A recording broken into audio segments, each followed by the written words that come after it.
Hola, ¿qué tal? ¿Cómo les va? Bienvenidas y bienvenidos también, porque aquí estamos abriendo una nueva edición de noticias en las pantallas de nuestro canal 8, la señal 23 y vivetupuerto.cl, más las diversas plataformas que transmiten y retransmiten todos nuestros programas.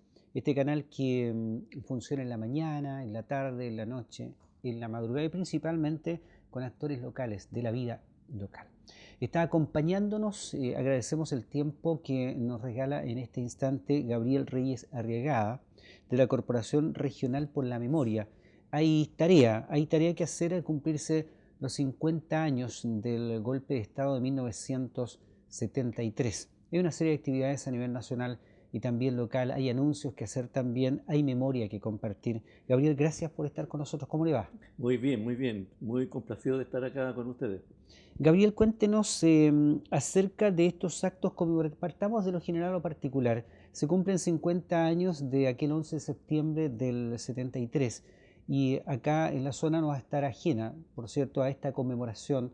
¿Qué sabe usted dentro del programa? Yo sé que maneja específicamente lo del museo, una instalación que Exactamente. viene a futuro, pero hay muchas actividades también Sí. alusivas, ¿no? Bueno, en Concepción, como en todo el país, hay una buena cantidad de organizaciones, de familiares de las víctimas de la represión, y en términos generales cada una de ellas está haciendo actividades que tienen que ver con recordar, conmemorar, en el caso de la agrupación de familiares detenidos y desaparecidos, a sus víctimas. En el caso de los presos políticos, se han estado haciendo, por ejemplo, la Municipalidad de Concepción acaba de aprobar un proyecto importante de 50 y tantos millones de pesos para hacer un monolito ahí en donde estuvo antes la cárcel de Chacabuco 70, donde hubo prisioneros políticos. Se va a hacer también un hito importante con los presos políticos del estadio regional, que se va a hacer ahí fuera del estadio. El caso de la Corporación por la Memoria del Biobío está trabajando la instalación de un monumento a los presos y a los fusilados de Lota en la Plaza Salvador Allende de Lota. Ayer hubo reunión del Consejo Municipal y fue aprobado. La Corporación Regional por la Memoria y los Derechos Humanos está haciendo una campaña importante ahora para reunir materiales para el futuro Museo de la Memoria. En fin, actividades nos faltan. Mañana mismo hay una actividad en el estadio para recordar a un pastor evangélico que estuvo.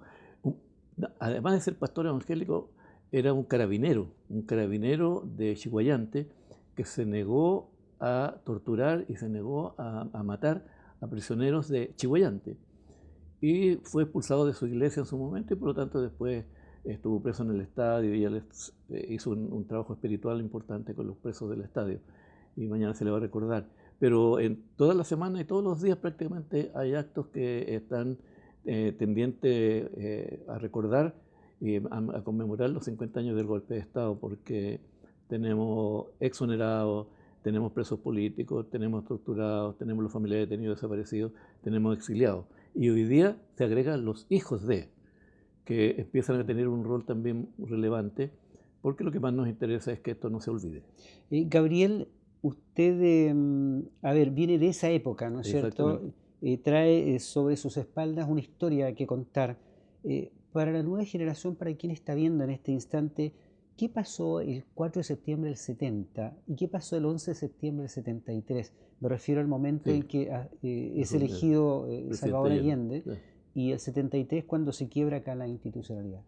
Bueno, el 4 de septiembre fue un día importante para Chile, aunque en lo personal, varios de nosotros, nosotros no trabajamos por Allende. En ese tiempo éramos parte de la democracia cristiana, del sector más rebelde, nos llamaban en ese tiempo, y dejamos la democracia cristiana poco después de que el presidente Allende había asumido, para crear la izquierda cristiana de Chile, y la izquierda cristiana de Chile se incorporó a la Unidad Popular y al gobierno. Entonces el primer paso fue reconocer de que el pueblo chileno había votado, había hecho una opción por la Unidad Popular, y nosotros que éramos parte de un sector más progresista dentro de la democracia cristiana dijimos hay que apoyar al presidente Allende. De tal manera que fue un momento muy importante, éramos muy jóvenes, yo tenía 25 años eh, y era dirigente provincial de la Juventud Demócrata Cristiana, era el presidente provincial en esa época. Y después nos incorporamos en el 71, cuando se creó la izquierda cristiana al gobierno de manera plena.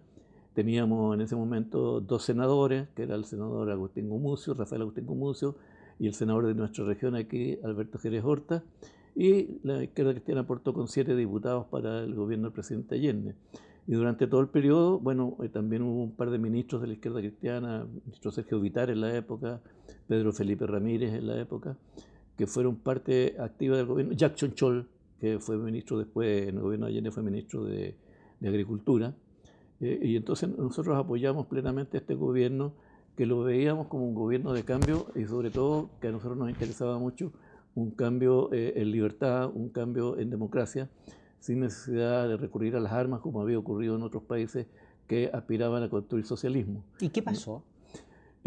Durante el periodo de los 1010 de la Unión Popular se tomaron decisiones muy importantes en términos de cambiar nuestro país. La nacionalización, se fortaleció la nacionalización del cobre, se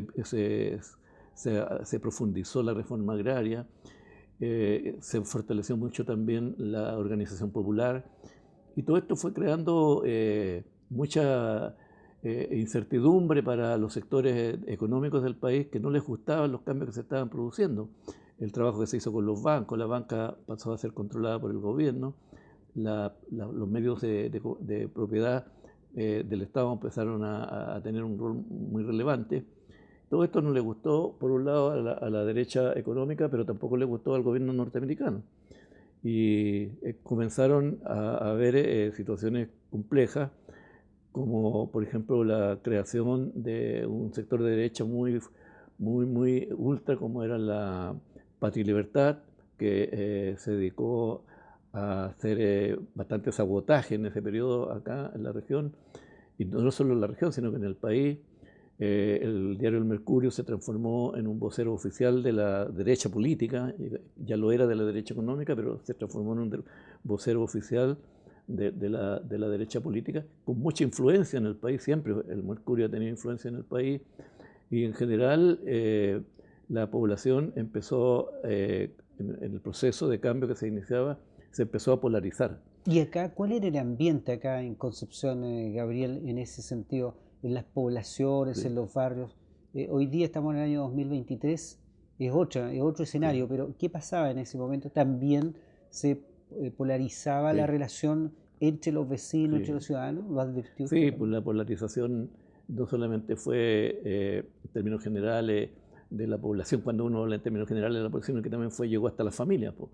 En las familias era posible encontrar familias que se habían dividido, unas que estaban apoyando el proceso, que estaban apoyando al presidente Allende, apoyando a la Unidad Popular, y otros que contrariamente rechazaban las políticas que se estaban implantando en el país, y eso hacía la vida de las familias difícil también. ¿Qué Se- pasaba? Siempre hay un baldón ahí que dice relación, por ejemplo, con el desabastecimiento. claro, ¿Usted lo vivió, lo sí, pues enfrentó? claro. ¿Se buscaron soluciones en el momento o era imposible? Bueno, hoy día han pasado 50 años y es posible tener alguna información verídica, alguna información que se puede corroborar por distintos medios, cómo este desabastecimiento fue inducido. No fue un desabastecimiento propio de la economía, sino que fue un desabastecimiento en que se conjugaron, por un lado, la Confederación de los Trabajadores del Transporte, que no movía los productos de un lado a otro. También se escondieron muchos productos que no llegaban entonces por ejemplo, yo vivía en Pedro de Valdivia Abajo y mi familia tenía un negocio y el negocio estaba desabastecido, y se crearon estas famosas JAP, los grupos, las juntas de abastecimiento y precios. Y estas juntas de abastecimiento y precios ayudaban a ordenar lo poco que llegaba a los barrios. Pero eso mismo creaba tensiones graves, Claro. porque los acusaban de que todo eso iba para su familia o que quedaba en nuestra familia, etc. Gabriel, ¿usted se acuerda quiénes estaban a cargo del tema político acá en Concepción, en la zona? ¿Quiénes estaban a cargo? Sí, Desde intendente, sí, alcalde, claro. ¿quiénes Sí, fueron? bueno, existía, igual que hoy día, un comité político de la Unión Popular. Yo formaba parte de él, en la medida que era el secretario regional de la Izquierda Cristiana. estaba también, por nombres que recuerdo yo, Tomás Salís, que luego, que en ese tiempo era militante del Partido Comunista, dirigente del Comité Central del Partido Comunista, Exalcalde de de Chihuayante. Chihuayante, Sí. claro, que está hoy día con una situación de salud un poco complicada. Estaba Eduardo de la Barra, que también después fue alcalde Radical. del Partido Sí. Radical. Estaba Ariel Ulloa, que era, aunque Ariel estaba más bien radicado en Santiago en ese Sí. tiempo, estaba a nivel del comité central de su partido, Exalcalde de claro, Concepción. exalcalde. Y los compañeros del MAPU, recuerdo yo a Juan de Dios Fuentes, que era en ese tiempo era el secretario regional del MAPU. Y con mucho cariño recuerdo a Pedro Enríquez, que era el secretario regional del MIR.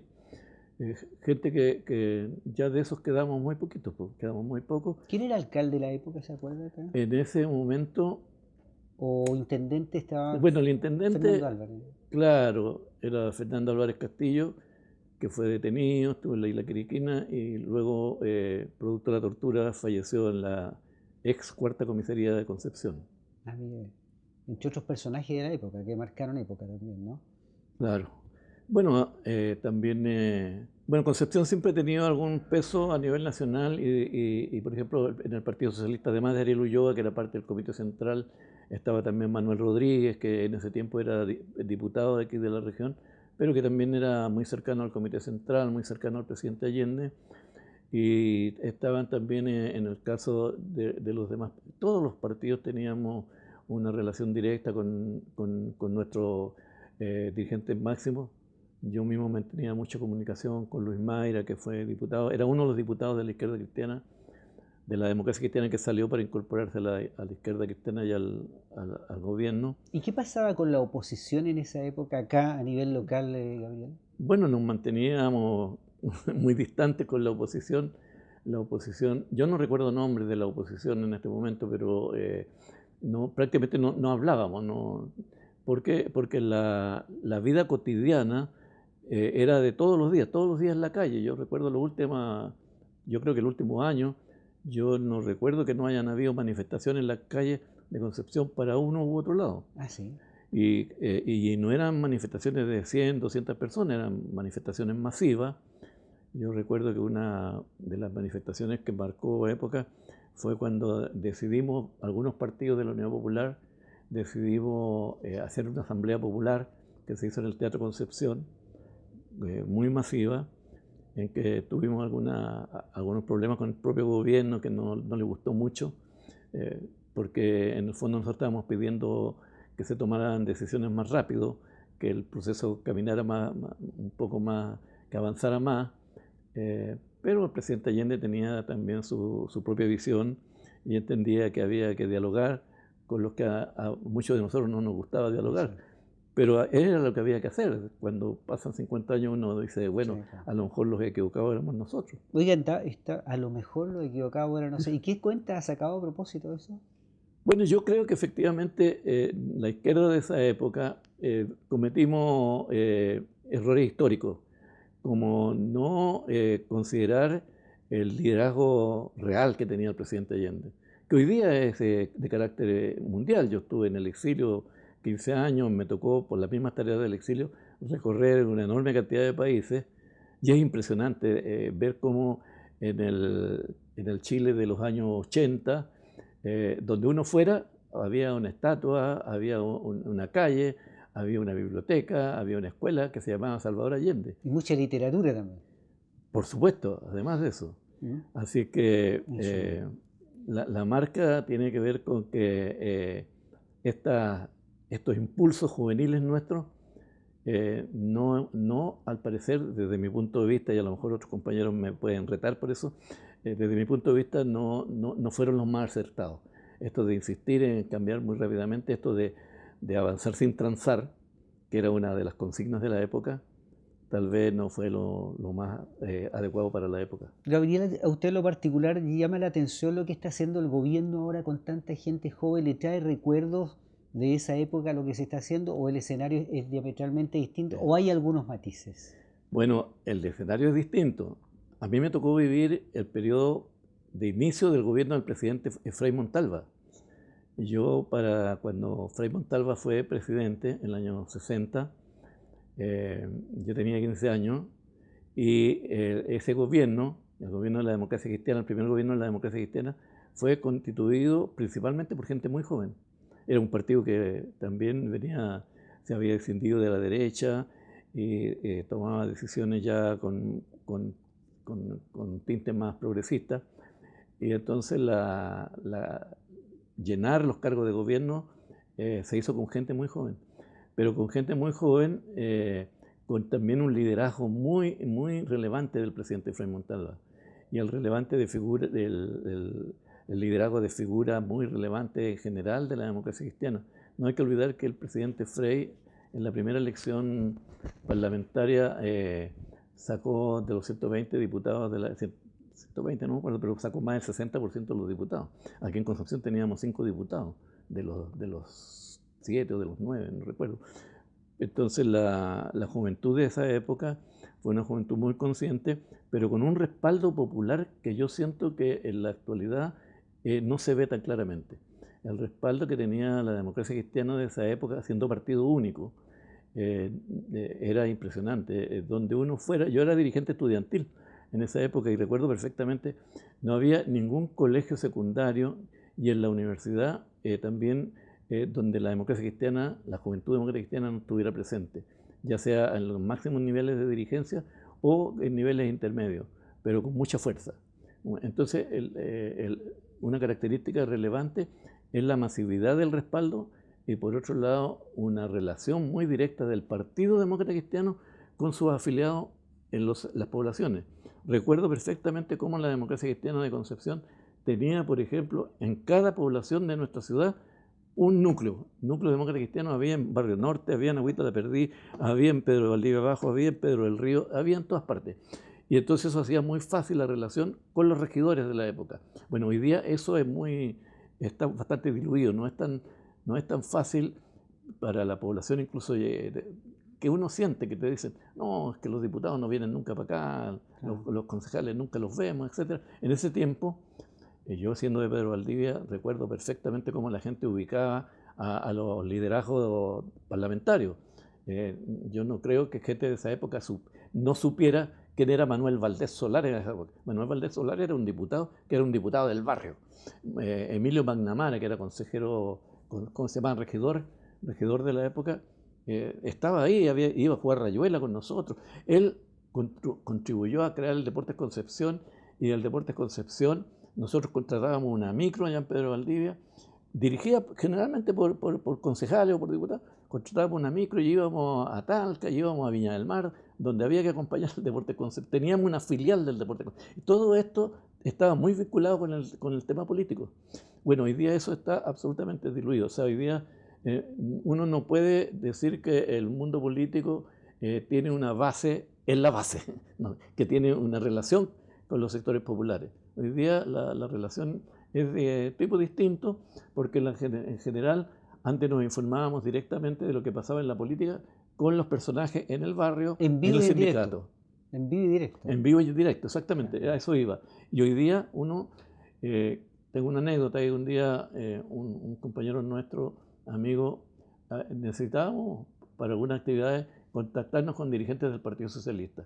Fuimos a Santiago a un encuentro del Partido Socialista y teníamos una reunión con un dirigente muy importante y nos dijeron que no, que se había suspendido la reunión cuando estábamos en Santiago y estábamos en la sede del Partido Socialista, porque ese día, a esa hora, el dirigente con el que nos íbamos a reunir tenía una entrevista de televisión. Y claro, mientras nosotros éramos 5 o 6 personas, en una entrevista de televisión iba a llegar a todo el país. Y fue la explicación que nos dieron. Entonces, bueno, eso era impensable en esa época, primero porque no había tanta televisión, y segundo porque la relación de los dirigentes políticos con el mundo popular era mucho más fluida, era directa, era permanente. Vamos con la Corporación Regional por la Memoria. Vamos. Gabriel, se está trabajando en la instalación futura de un museo de la memoria acá en Concepción. ¿De qué se trata y cómo está caminando aquello? Bueno, esta propuesta de construir un museo de la Regional de la Memoria tiene ya 7 años. Este museo fue aprobado en el gobierno, a finales del gobierno de la presidenta Bachelet, quedó hecho el proyecto, que fue un proyecto del Ministerio de Obras Públicas. Lo digo eso porque de repente me han preguntado, oye, ¿qué tiene que ver con esto, con las corporaciones, con las fundaciones y todo eso? Ustedes no van a ser afectados, porque nosotros somos corporaciones. Ah, sí. Pero nosotros hemos impulsado el proyecto, pero nosotros no tenemos nada que ver en términos de recursos, porque este es un proyecto del Estado. El Estado de Chile lo tomó en sus manos y entonces partió con la decisión de que el Ministerio de Obras Públicas se hacía cargo del proyecto y, como digo, cuando fue aprobado no quedaron los recursos, pasó todo el gobierno del presidente Piñera, en el cual nosotros tuvimos reunión con todos los intendentes que hubo. Nunca el proyecto fue rechazado, pero se fue corriendo porque a juicio nuestro, de nuestra directiva, de nuestros socios, no hubo, nunca hubo ninguna intención política, no hubo nunca decisión política de construirlo, sino que correrlo. Y al asumir el gobierno del presidente Boric, nosotros la primera cosa que hicimos fue entrevistarnos, por un lado, con la delegación regional y por otro lado, con el gobierno regional. ¿Y por qué con el gobierno regional? Porque Rodrigo Díaz había sido intendente de la época de la presidenta Bachelet y con él se había trabajado el proceso de museo. De tal manera que el museo entonces tiene, su proceso tiene 7 años y hoy día el gobierno regional, el GORE, el Consejo Regional, acaba de aprobar 5.500 millones de pesos para la construcción de este museo y estamos en la etapa en este momento de firmar un convenio que tiene que hacerse entre la gobernación regional y el Ministerio de Obras Públicas para que se llame licitación y se construya un museo cuyo referente principal es el Museo de la Memoria en Santiago. Ah, ya. Y hasta ahí está el proyecto hoy día, ¿no es cierto? Exactamente. Bueno, eso va a demorar un poco. 2 años. 2 años. Sí. Estamos hablando en 2025. Bueno, el gobierno actual tiene el interés de que se construya durante su periodo, durante su mandato. Están los recursos, porque era lo más relevante, y entonces habrá que ver con la empresa que gane la licitación, que tenga las capacidades y que no hayan problemas entre medio. ¿Dónde va a quedar? Este museo se va a construir donde está el Parque Bicentenario, al lado del Memorial de Detenidos Desaparecidos, y es un proyecto de 1.500 metros cuadrados aproximadamente, semisoterrado, y eso es lo que ha encarecido el proyecto por un lado, pero también lo complejiza porque hay que trabajar pensando que estamos al lado del río Biobío. Claro. Veremos la posibilidad de que nuestro Ministerio de Obras Públicas, por lo menos yo he conversado muchas veces con el CEREMI, con Hugo Cautivo, y yo y el Ministerio y la Seremi están pero puestísimos para tratar de que se construya durante el año. Si no se construye durante el periodo, el proyecto sigue, porque ya es un proyecto del Estado de Chile y ya no hay vuelta atrás. Pero en eso estamos en este momento. Me gustaría saber con qué se va a encontrar la gente en este museo al interior. ¿Lo ha diseñado, por ejemplo, en su mente alguna vez? ¿Lo ha conversado con otras personas? Bueno, cuando se hace un proyecto de este tipo, el proyecto llega a nivel de detalle. Por lo tanto, nosotros tenemos un proyecto que se puede ver, está en las páginas del Ministerio de Obras Públicas. El proyecto no es solamente un edificio, sino que está diseñado para tener una sala de reuniones, de exposiciones, y está diseñado a tal punto los detalles que se hizo también mediante una licitación, se llamó concurso para diseñar lo que se llama la museografía. Entonces sabemos exactamente qué es lo que va a ir dentro del museo. Por ejemplo, qué relevancia van a tener los casos de violación de derechos humanos que hubieron en Lota, el tema de los compañeros fusilados.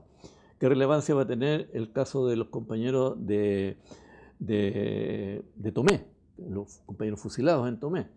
El caso Yumbel, Laja Yumbel, Mulchen. Todos estos casos van a ser casos, son casos emblemáticos que van a tener una relevancia muy importante, con testimonios, con documentación, con información jurídica que hay al momento. Todo esto se está trabajando desde hace mucho tiempo. Y además de eso, para que esto se pueda complementar, se pueda concretar, tenemos un convenio con el Museo de la Memoria de Santiago que tiene mucho material sobre esto. Y en ese convenio establecimos que parte de ese material que puede duplicar y va a estar en el Museo Regional de la Memoria de Concepción. El museo se va a abocar a la etapa desde el 11 de septiembre del 73 al 10 de marzo del 90. Ese es el parámetro que se va a usar en términos de tiempo y ese es el tipo de material que estamos tratando de juntar ahora. O sea, en ese museo se va a encontrar uno con la historia, la memoria, me imagino las imágenes también de personajes de la época Sí. que entregaron sus vidas por, Sí. por un proyecto de Sí, vida. así es. Y me imagino que va a estar Fernando Álvarez, Fernando Álvarez memoria, Castillo, Sebastián Acevedo. Sebastián Acevedo. ¿Habrá un espacio para el general Carlos Prats? Porque él Bueno, nació en Talcahuano. sí, el museo es regional Sí. y el general Prat jugó un rol. Siempre va a haber espacios para ese tipo de personas que la historia de Chile no puede obviar. Claro. Ahora, él va a estar principalmente cuando se hable de la etapa de fuera del país, después del golpe, porque no hay que olvidar que él fue asesinado en Buenos Aires después del golpe de Estado por sus propios camaradas. Entonces no hay ninguna razón para que no esté. Como también seguramente va a estar Orlando Letelier, que fue asesinado en Estados Unidos. Van a haber entonces situaciones del exilio donde, por ejemplo, tenemos materiales donde nos cuentan, hay documentos de la decisión de la DINA CNI de matar a Altamirano en alguna actividad importante de solidaridad con Chile que se hizo en México. Todo eso va a estar en el museo. Está en el Museo de Santiago y parte de esos materiales van a estar acá en Concepción. Lo importante es que tenga un sello de acá, ¿no es cierto? Con Sí, el sello absolutamente. de acá, con la firma de Concepción y de Sí, todas los comunas alrededor, ¿no? sí. Oiga, Gabriel, finalmente quisiera darle una vuelta a lo suyo. ¿Usted tuvo que salir de Chile, me decía, Sí. al exilio? Bueno, ¿Cuándo yo fue eso? estuve preso 1 año y medio. Partí acá en Concepción, estuve aquí en la cuarta comisaría de la época, en el regimiento Chacabuco, en el estadio regional. Y desde aquí me enviaron al norte del país junto a otras 58 personas.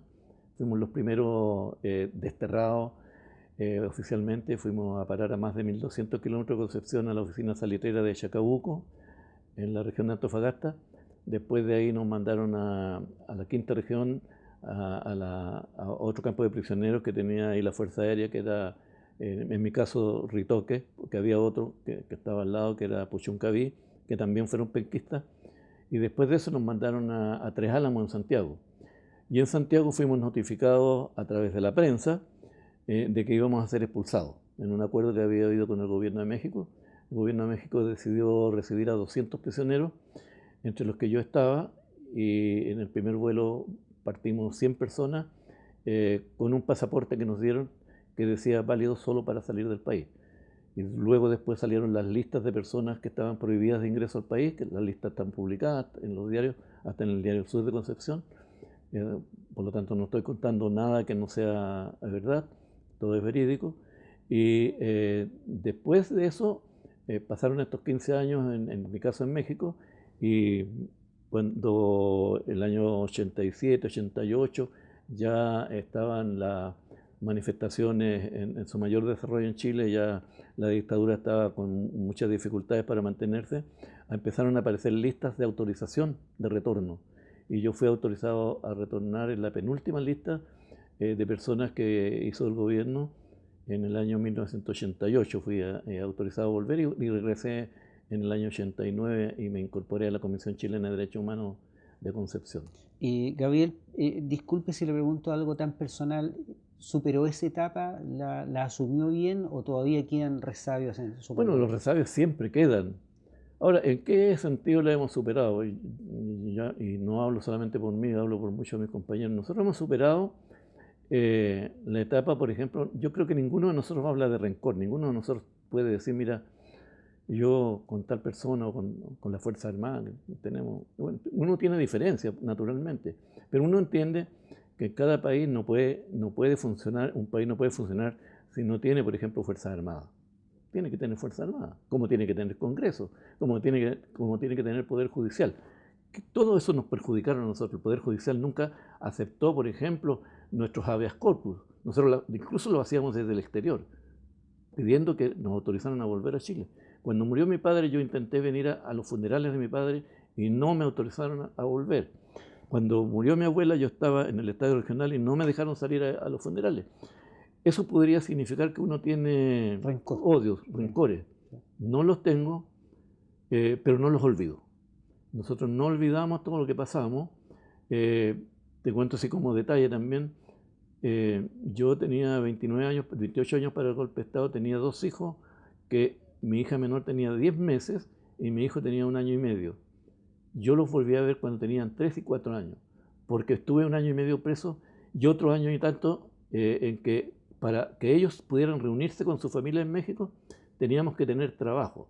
Y la gente piensa que en el exilio era llegar allá y tener trabajo. No, teníamos que hacer lo mismo que hacían todos los mexicanos, teníamos que buscar trabajo hasta que encontrábamos, y cuando teníamos autorización de trabajo del gobierno, del Ministerio del Interior de México, que se llama Secretaría de Gobernación, allá, en ese momento nos autorizaban a llevar nuestra familia, de manera de no transformarnos en carga para el Estado mexicano.